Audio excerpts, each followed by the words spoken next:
karena terlalu lembab. Kerusakan akar ketika membersihkan gulma, ya ini bisa jadi karena penyerapan CA-nya menjadi terganggu karena akarnya yang rusak. Jadi tomat ini akan membantu kerusakan akar terlebih dahulu atau membuat akar yang baru dulu, baru kemudian dia bisa menyerap CA-nya. Yang kelima adalah pemupukan yang berlebih, ya. Nah, untuk menjaga pH tentu saja ada pemberian dolomit atau kapur pertanian dengan dosis 1 ton per hektarnya atau 6,5 hingga 6,5. Ini rentang pH yang dibutuhkan oleh tomat, ya. pH yang dibutuhkan oleh tomat ini memiliki rentang 6,5 sampai 6,0 sampai 6,5, ya, dijaga di situ, ya. Jadi mulai dari sejak awal berikanlah pengapuran, ya, dolomit, ya, 1 ton per hektar atau sesuai dengan kebutuhan.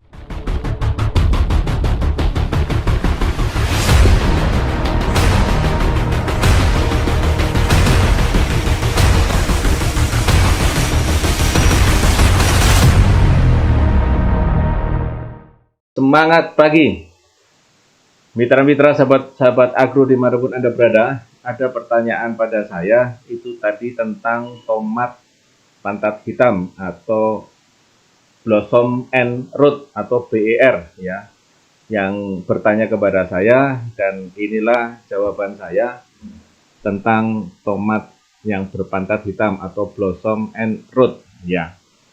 Nah, sahabat-sahabat agro, mitra-mitra agro, barangkali ada yang belum kenal dengan saya. Nama saya adalah Adi Nugroho yang banyak mengawal teknologi pembukaan pada PT Natura Nusantara.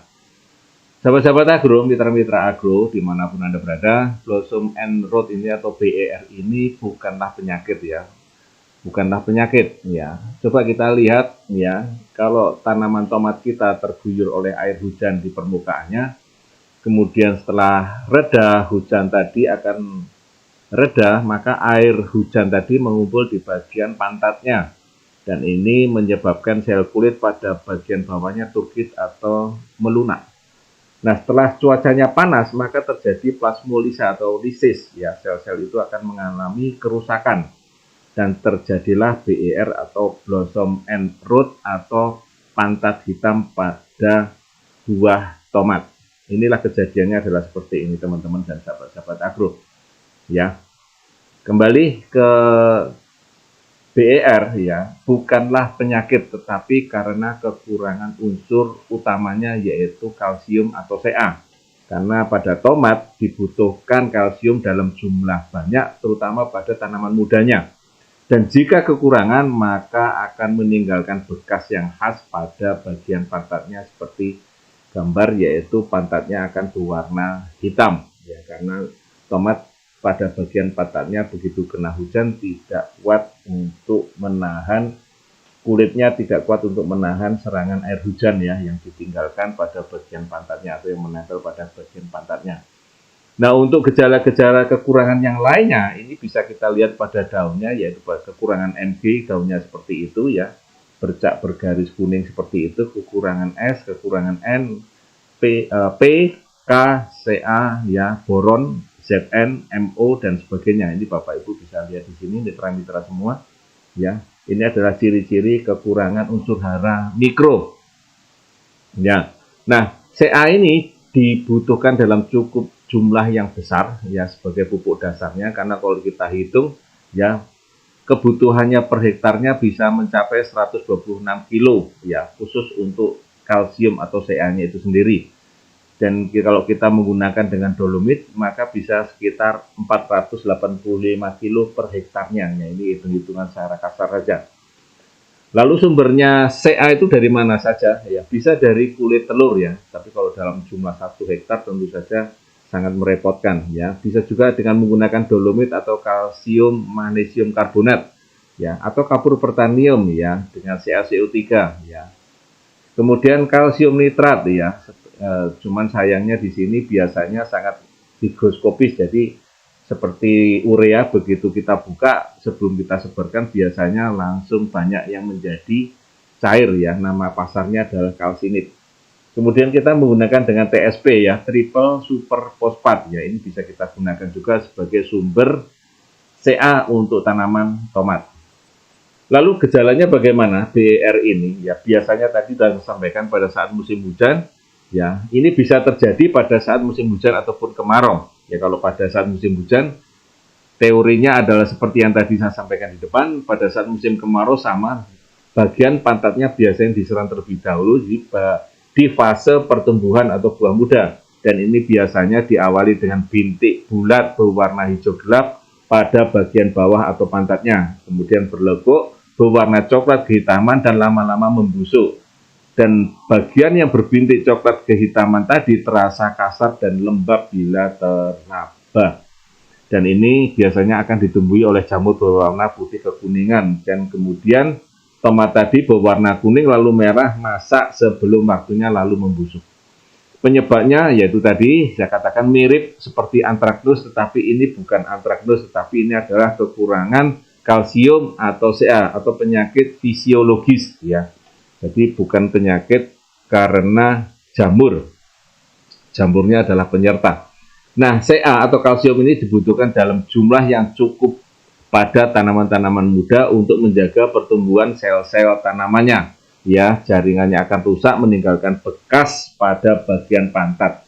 Dan kekurangan Ca ini ya apabila tidak cukup di tanah dan tidak mampu diserap oleh tanaman, maka tanaman tomat akan menjadi penyakit fisiologis BER ini atau blossom end rot atau pantat hitam pada tomat.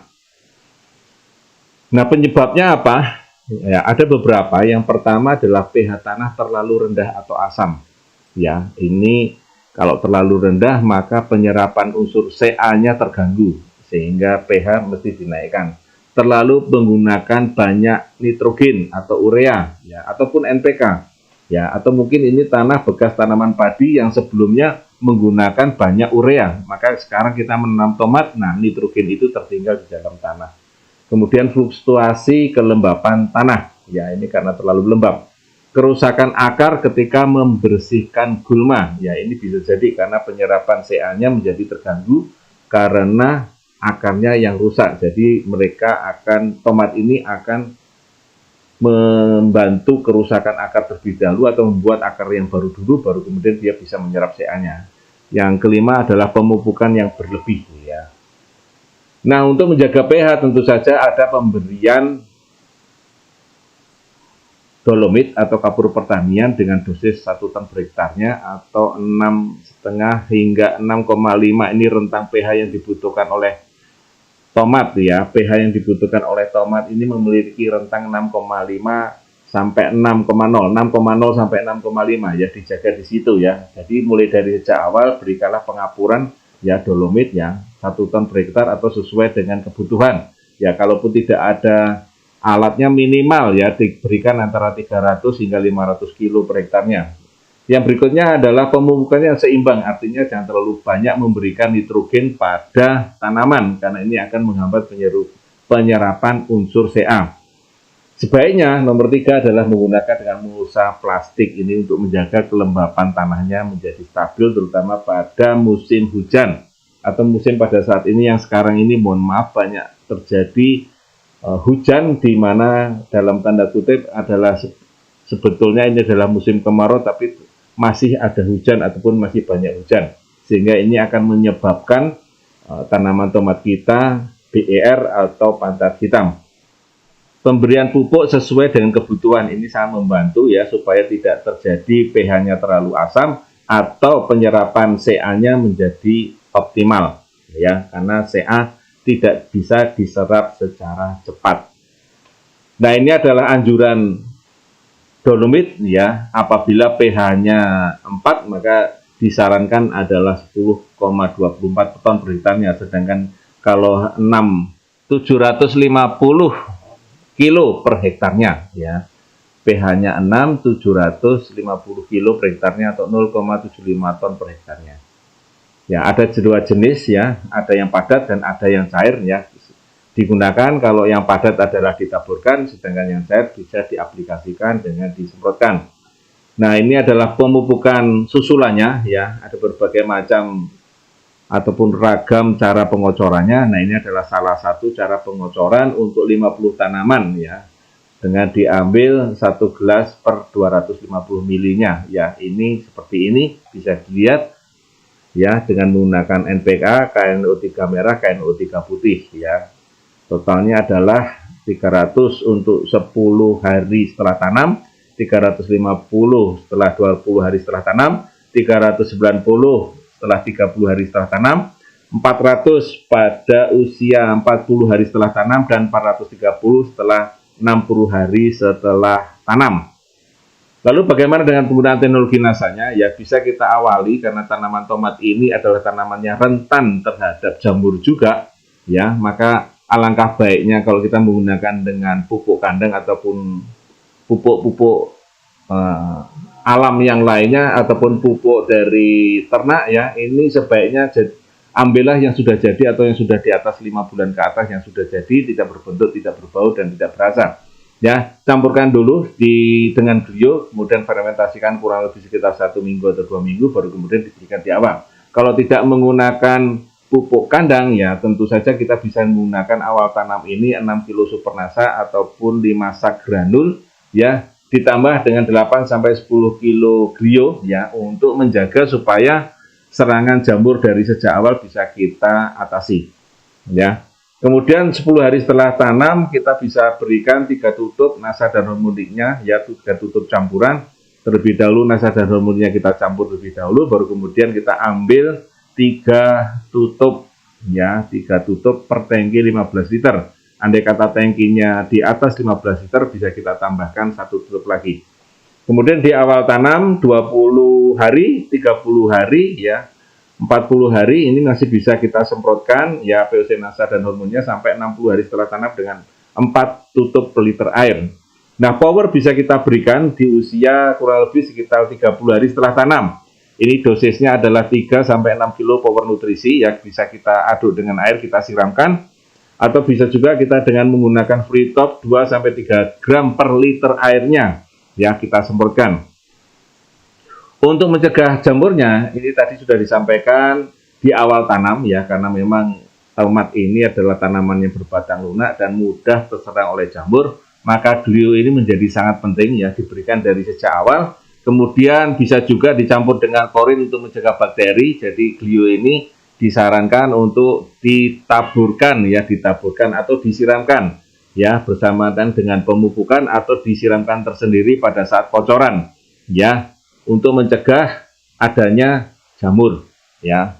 Untuk penyemprotan bisa tambahkan dengan klorin ya, 1 sendok klorin per tangkinya disemprotkan untuk mencegah bakteri ataupun jamur yang dari atas, disemprotkan secara berkala ya, kurang lebih antara 10 hingga 15 hari sekali, atau sesuai dengan kebutuhan. Kalau hujan tentu saja agak menjadi lebih sering. Nah, sahabat-sahabat agro, mitra-mitra agro, demikian tadi cerita kita tentang BER atau pantat hitam pada tanaman tomat. Mudah-mudahan bisa bermanfaat ya. Kita lain waktu, lain tema kita akan ketemu lagi. Barangkali ada teman-teman yang pengen memberikan atau bertanya tentang sesuatu, bisa memberikan informasinya di kolom komentar ya.